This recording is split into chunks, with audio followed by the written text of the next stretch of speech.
Olá, amigo, olá, amiga. Um bom dia para você, uma boa tarde, uma boa noite. Que bom que você chegou aqui nesse vídeo.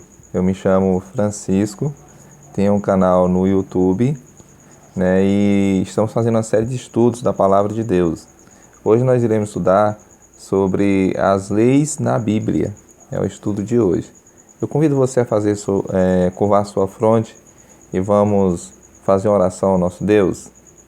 Amado Deus, bondoso Pai, obrigado, Senhor, pelos cuidados, obrigado, Senhor, pela Tua santa e boa proteção.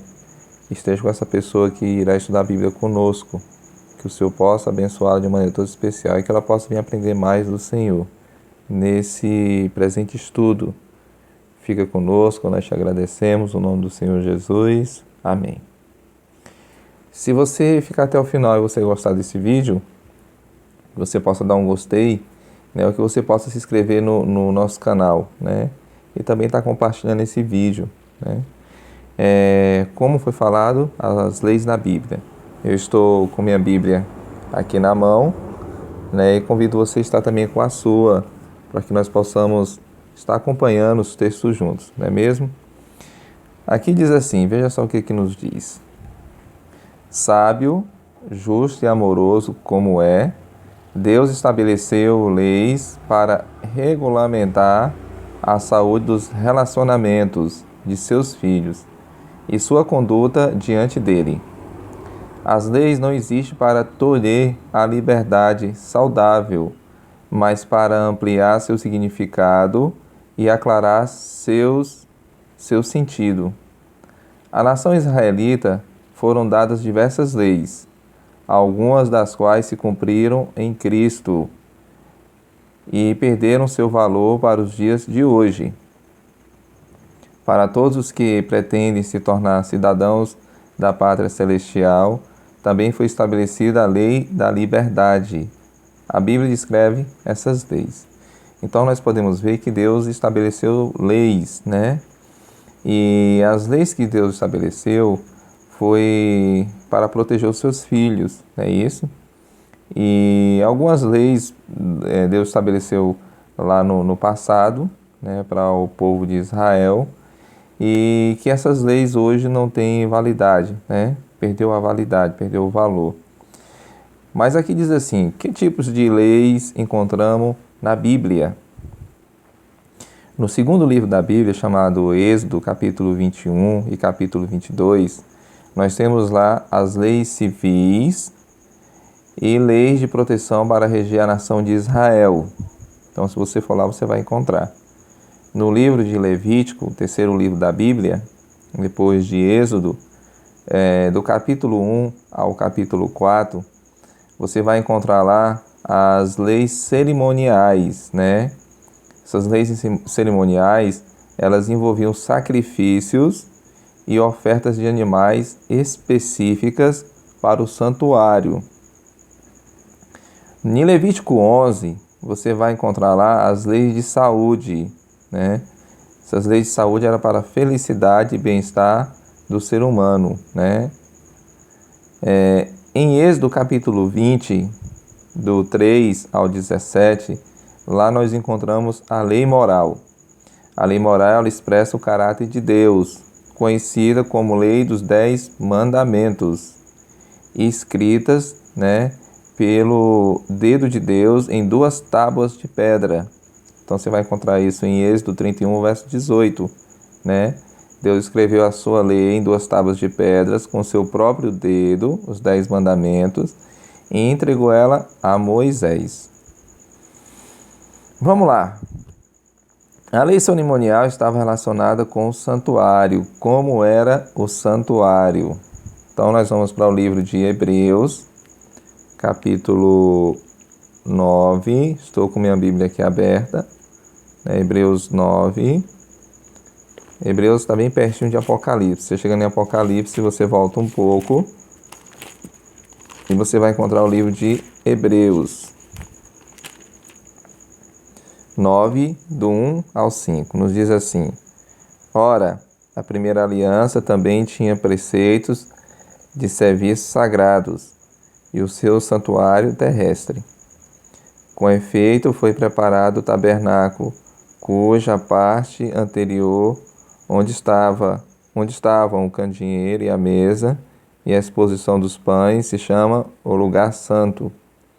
Por trás do segundo véu se encontrava o tabernáculo, que se chama o Santo dos Santos, o qual pertencia um altar de ouro para o incenso e uma arca da aliança totalmente coberta de ouro, na qual estava uma urna de ouro contendo o maná, o bordão de Arão que floresceu e as tábuas da aliança, e sobre ela os querubins de glória, que com a sua sombra cobriam o propiciatório.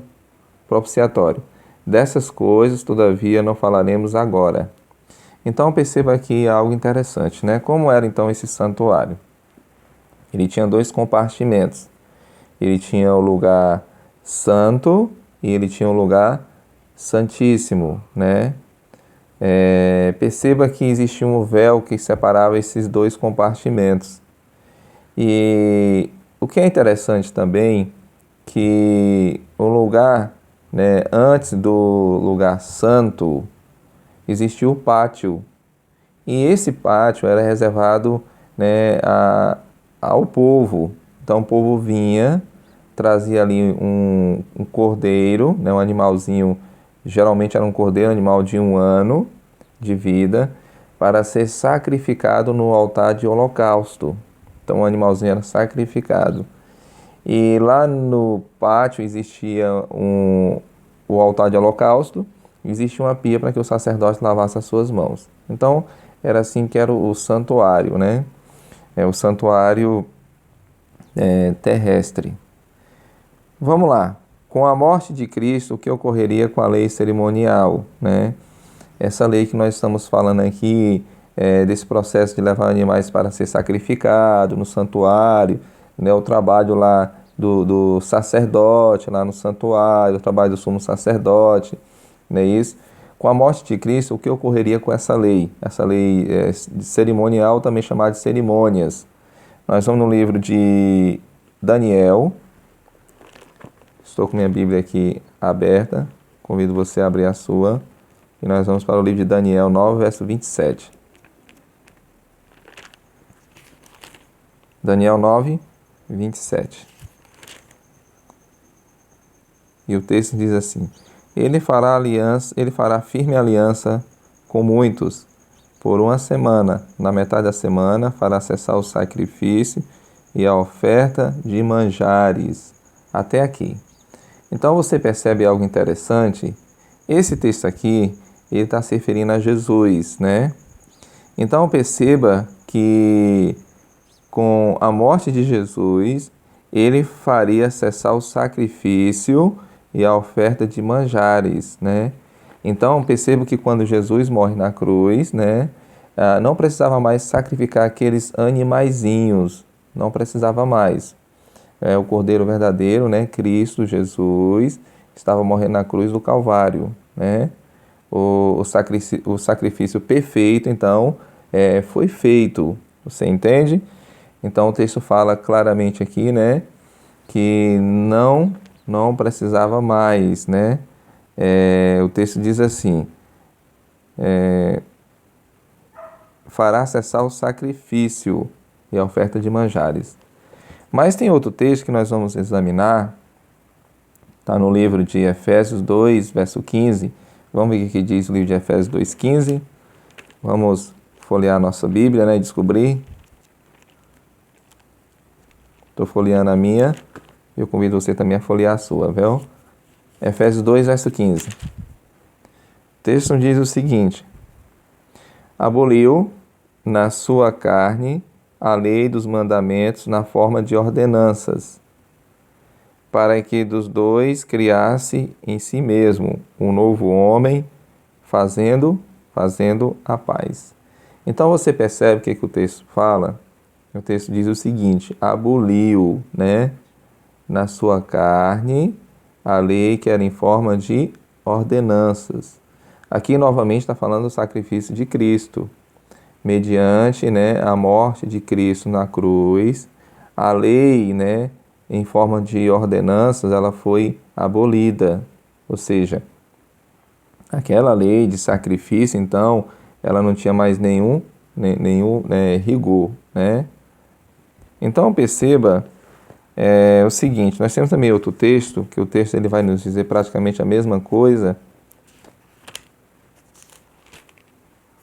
É o livro de Colossenses,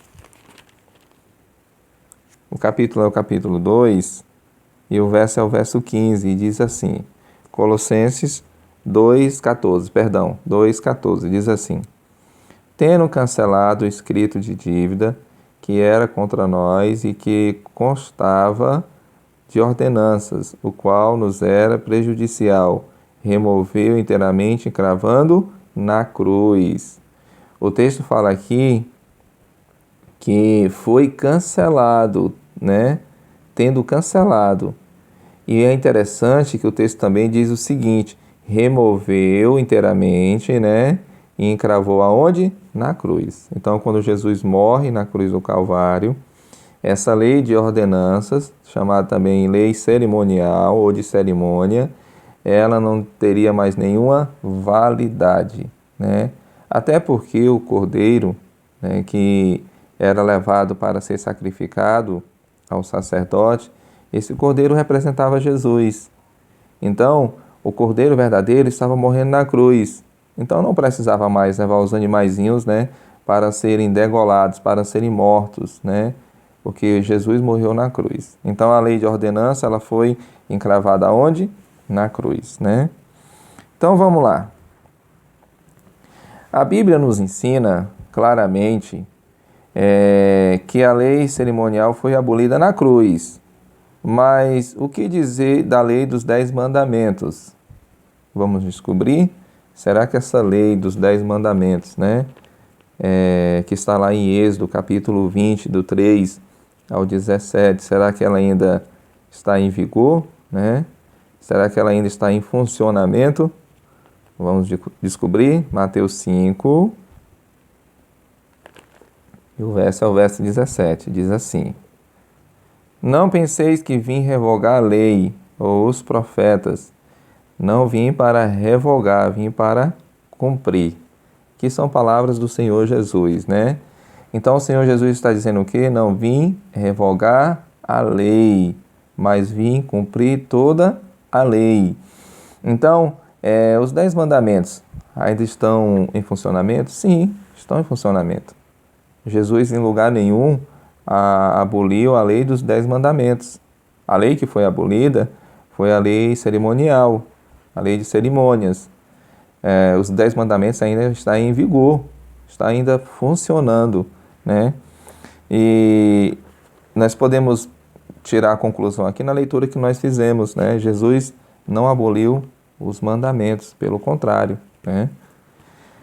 Algumas pessoas dizem que os 10 mandamentos não têm mais validade, né? Que isso foi lá no Antigo Testamento e que Jesus veio, né? E nós vivemos na graça, mas isso é uma mentira. Isso não existe, né? Vamos lá. Você quer ver uma coisa? Qual foi a atitude de Jesus para com a lei moral, né? Qual foi a atitude de Jesus para os mandamentos de Deus, né? Você vai no livro de João 15, verso 10, né? Vamos junto, João 15, estou com minha Bíblia aqui na mão e convido você também a estar com a sua. João 15 e o verso é o verso 10. Vamos ver qual foi a atitude de Jesus para com os mandamentos. Nós já vimos lá no texto de Mateus anterior que ele disse que não veio abolir nada, né? Mas que ele veio cumprir, né, os mandamentos, né, toda a lei. João 15, verso 10, nos diz o seguinte, veja só. Se guardares os meus mandamentos, permanecereis no meu amor, assim como também eu tenho guardado os mandamentos de meu Pai, e no seu amor permaneço. Você percebe o que o texto está dizendo? O texto é interessante, que ele diz bem assim, se guardar os meus mandamentos, permanecerá no meu amor. Então, se eu guardar os mandamentos de Deus, né, eu permaneço no amor de Jesus. Mas o texto ele enfatiza algo importante. O texto diz assim, assim como também eu tenho guardado os mandamentos de meu Pai. Então Jesus, ele era um observador dos mandamentos de Deus e ele guardou esses mandamentos. A pergunta é, se Jesus guardou esses mandamentos, por que que eu e você nós não vamos guardar esses mandamentos, né? Os 10 mandamentos, por que que nós não vamos guardar? Nós não somos melhores que Jesus. Jesus é o nosso exemplo. Então, se Jesus guardou, é claro que eu e você também temos que guardar os mandamentos do Pai. Nós temos que ser obedientes aos mandamentos do Pai. Mas você quer ver uma coisa que é interessante? No livro de Tiago, né, ele nos dá mais uma referência sobre essa questão se nós devemos ou não guardar os mandamentos. Vamos lá? Vamos ver o que fala Tiago. Tiago capítulo 2, do 10 ao 12, que diz assim: pois qualquer que guarda toda a lei, mas tropeça em um só ponto, se torna culpado de todos. Porquanto aquele que disse, não adulterarás, também ordenou, não matarás. Ora, se não adulteras, porém matas, venha a ser transgressor da lei. Falai de tal maneira e de tal maneira procedei, como aquele que hão de ser julgados pela lei da liberdade. Então perceba aqui um texto que é interessante. O texto fala bem assim, né? Não adulteras, né? Mas, porém, matas, venha a ser transgressor da lei. Algumas pessoas hoje guardam alguns mandamentos, né? Não guardam todos, e aí acham que estão fazendo, né, a vontade de Deus. Mas perceba que o texto fala assim: não adulteras, mas porém mata, se torna transgressor da lei, né? Então perceba que os mandamentos, ele tem que ser guardado, né, na íntegra, todos os 10 mandamentos, né? Se eu guardo 9 mandamentos e não guardo um, eu sou transgressor da lei. Porque para Deus, 10 menos 1 não é 9. Para Deus, 10 menos 1 é 0. Você entende? Ou nós guardamos, ou não guardamos. Ou guardamos os 10, ou não guardamos nenhum. Perceba aqui um fato interessante, o seguinte: a fé em Cristo anula a nossa obrigação de seguir os 10 mandamentos. Você tem fé em Jesus, né? E você tendo fé em Jesus, você acredita que tendo fé em Jesus não precisa mais guardar os 10 mandamentos? Vamos ver a resposta na Bíblia, o que diz a Bíblia. Nós vamos no livro de Romanos, o capítulo 3 de Romanos. Vamos ver o que o apóstolo São Paulo nos diz, né? Através da palavra do Senhor Deus, né? Romanos 3. E o verso é o verso 31. Romanos 3, 31. E o texto nos diz o seguinte. Veja só o que diz o texto. Anulamos, pois, a lei pela fé? Não, de maneira nenhuma. Antes, confirmamos a lei, né? Então, você aceitou Jesus. Por você ter aceitado Jesus, né? Você não precisa mais guardar os mandamentos, é isso? Então você aceitou Jesus, quer dizer que quando você aceitou Jesus, anulou a lei, né, dos mandamentos? O texto fala aqui que não. O texto diz o seguinte, né? De maneira nenhuma, antes confirmamos a lei. Então, meu amigo, minha amiga, quando você aceita o Senhor Jesus, você conhece o Senhor Jesus, né? Isso mostra realmente que você tem que guardar os seus mandamentos, você tem que ser obediente à sua lei. Então, vamos lá.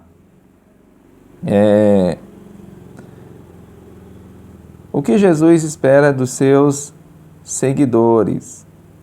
Vamos ver o que Jesus espera dos seus seguidores.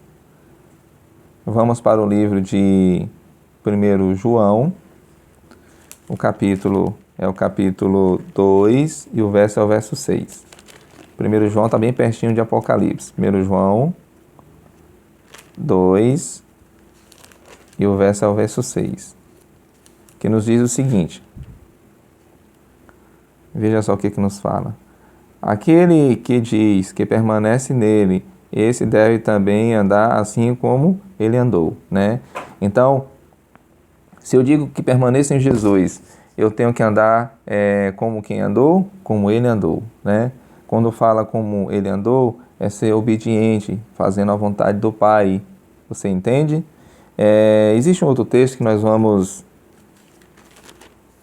ler aqui, está aí no livro ainda de 1 João, o capítulo 5 e o verso é o verso 2, que diz assim: Nisto conhecemos que amamos os filhos de Deus, quando amamos a Deus e praticamos os seus mandamentos, né? Quando é que nós amamos a Deus? Quando nós praticamos os seus mandamentos, quando nós somos obedientes, né? Nós amamos a Deus. O verso 3 também tem uma mensagem para nós, porque este é o amor de Deus, que guardemos os seus mandamentos. Ora, os seus mandamentos não são penosos. Qual é o amor, né? O amor de Deus, que guardemos os seus mandamentos. E os seus mandamentos não são penosos, né? Eclesiastes, capítulo 12, o verso 13,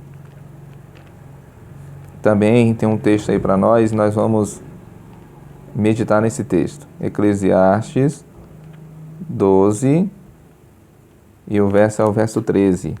Vamos ver o que diz, né, o texto.